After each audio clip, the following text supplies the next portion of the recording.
Nah, dari sini memang cukup prihatin sekali ya. Apalagi cawapres Anies Baswedan, yaitu digadang-gadang mulai Januari yang lalu loh, Januari 2023 sampai detik ini pun hingga bulan Agustus 2023, 8 bulan itu tidak dideklarasikan. Penyebabnya apa? Ya, kemungkinan ini hanya drama saja ya. Padahal sudah ditekankan bahwa 3 koalisi partai tersebut setuju kalau cawapres dari Anies Baswedan adalah hak dari Anies Baswedan sendiri, yaitu memilih cawapres adalah hak dari Anies Baswedan sendiri. Tetapi ternyata ada ketidakcocokan antara partai satu dengan partai yang lainnya. Nah, ini juga maksudnya apa coba? Bahkan yang kemarin juga saya masih ingat ada berita yang menyebut pada tanggal 16 Juli cawapres Anies Baswedan akan diumumkan, tetapi juga tidak kunjung diumumkan sampai bulan Agustus ini. Dan di sini ada berita lagi pada 3 Agustus, yaitu soal bakal cawapres Anies, Nasdem, Demokrat, dan PKS berbeda pendapat.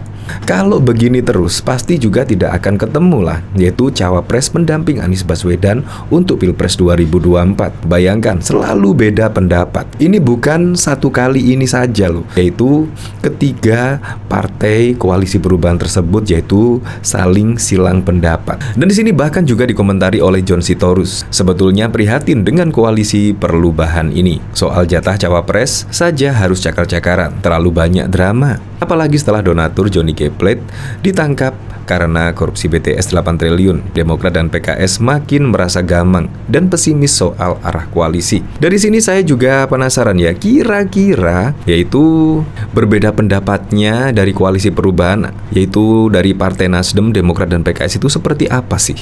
Nah, di sini dari berita1.com, yaitu Partai Koalisi Perubahan untuk Persatuan KPP tampaknya masih berbeda pendapat dalam menentukan bakal cawapres ideal bagi Anies Baswedan untuk bertarung di Pilpres 2024. Perbedaan pendapat Partai Nasdem, Partai Demokrat, dan PKS itu terkait kriteria pendamping Anies Baswedan. Salah satunya adalah bakal cawapres merupakan kader partai atau non-kader partai. Ya, ini saja sampai saat ini juga masih menjadi perdebatan ya. Seharusnya sudah clear lah kalau memang diserahkan kepada Anies Baswedan. Ya sudahlah, terserah Anies Baswedan mau dari partai atau mau dari non-partai. Seharusnya terserah Anies Baswedan. Ya, apalagi memang diketahui pada saat yang lalu ya ketika Anies Baswedan mengincar yaitu Pak Mahfud MD. Pak Mahfud MD juga tegas menolak, dan juga Mbak Yeni Wahid kemarin juga ya menolak secara halus, dan bahkan juga Bukoviva juga menolak secara halus. Jadi memang sangat bingung sekali ketika semua cocok, partai koalisi perubahan cocok, ternyata ditolak secara halus. Tetapi saat ini juga bingung sendiri. Di sini Partai Nasdem menginginkan bakal cawapres Anies Baswedan adalah tokoh non-partai politik. Nasdem berharap Anies Baswedan tidak memilih cawapres karena pertimbangannya mempunyai partai politik, tetapi fokus pada 3 kriteria yang sudah ditetapkan. Ketiga kriteria itu yakni membantu proses pemenangan, menjaga stabilitas koalisi, dan bisa membantu untuk membuat proses pemerintahan berjalan efektif. Apakah figur yang dipilih bisa membantu kemenangan? Artinya cawapres ini bisa mengisi ruang-ruang kosong di wilayah mana dukungan terhadap Anies yang tidak maksimal, menjadikan koalisi stabil. Dan bahkan di sini Nasdem, kata Ali, mengingatkan Anies agar tidak memilih cawapres hanya karena khawatir partai politik akan keluar dari koalisi jika kadernya tidak dipilih sebagai cawapres.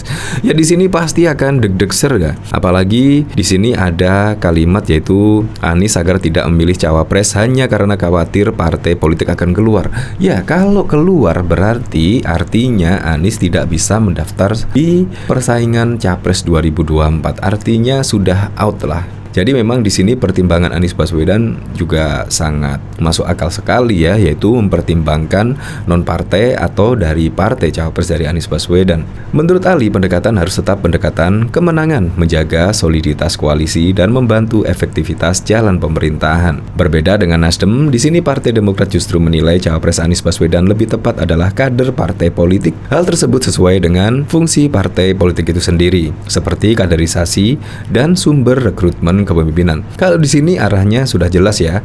Partai Demokrat justru menilai cawapres Anies Baswedan lebih tepat adalah kader partai politik. Ya, saya menduga sih ini adalah AHY lah. Ya memang sih, seharusnya Anies Baswedan juga yang lebih tepat memilih dari kader partai ya.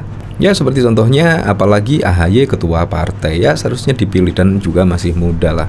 Apalagi AHY juga dari bahasa tubuhnya sih berharap ingin dipilih Anies Baswedan sebagai cawapres pendampingnya pada Pilpres 2024. Di sini Kamhar juga menegaskan dalam kriteria cawapres yang telah ditetapkan Anies, tidak ada sama sekali kriteria yang tak membolehkan figur berlatar belakang parpol. Menurutnya, tudingan figur parpol tak akan bisa berlaku adil terhadap partai lainnya. Nah, di sini sementara PKS tidak mempermasalahkan apakah cawapres Anies berasal dari kader partai politik atau tokoh non-partai politik. PKS menyerahkan sepenuhnya keputusan cawapres kepada Anies Baswedan dan siap mendukung siapapun yang Anies pilih nantinya. Apapun yang dipilih Mas Anies, kita akan dukung, kata Ketua DPP PKS Mardhani Alisera. Nah, kalau dari sini sih PKS yang lebih masuk akal ya. Kita kembalikan lagi kepada Anies sesuai dengan kesepakatan awal, yaitu akan diserahkan kepada Anies, yaitu memilih cawapres pendamping Anies Baswedan. Karena memang yang merasa cocok atau chemistry itu ya Anies sendiri dalam memilih cawapres. Di sini dari Nasdem ya kalau bisa memilih cawapres dari non partai, dari luar partai Koalisi Perubahan, dan bahkan di sini Demokrat ya kalau bisa dari partai itu sendiri, dari Koalisi Perubahan dan lain sebagainya. Nah, dari sini saya penasaran kira-kira komentar-komentarnya di sini bagaimana ya ketika Nasdem, Demokrat dan PKS berbeda pendapat soal pilihan cawapres dari Anies Baswedan. Emangnya dia udah capres entar pas Valentine Day. Kalau suatu jabatan diserahkan kepada si nggak bener, maka tunggulah kehancuran seperti inilah. Wah, capres cawapres petugas partai ditentuin mbok ya lo bela keblinger lo. Beda sama capres yang cawapresnya tentukan sama emaknya. Urusin aja calon lucong, tunjukin ke masyarakat apa prestasi yang bikin swing vote yakin bisa pilih calon lu.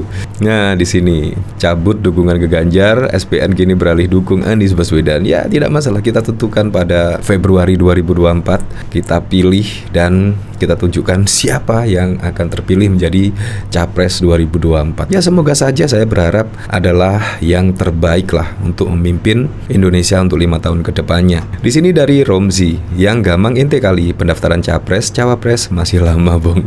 Korupsi bersama-sama kok Demokrat yang dipojokin. Kasih aja karung goni, suruh Nasdem, Demokrat, PKS balap karung pakai helm. Mumpung sudah masuk 17-an. Bentar-bentar nyerang Anies, bentar-bentar nyerang Prabowo. Framing lu, bubarin aja deh. Ya seperti itulah.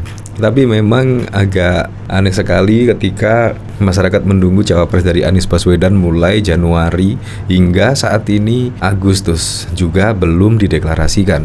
Ya semoga sajalah pada Pilpres 2024 besok Indonesia mendapatkan capres yang benar-benar bisa mementingkan kesejahteraan masyarakat dan paling penting adalah bisa memajukan perekonomian masyarakat Indonesia.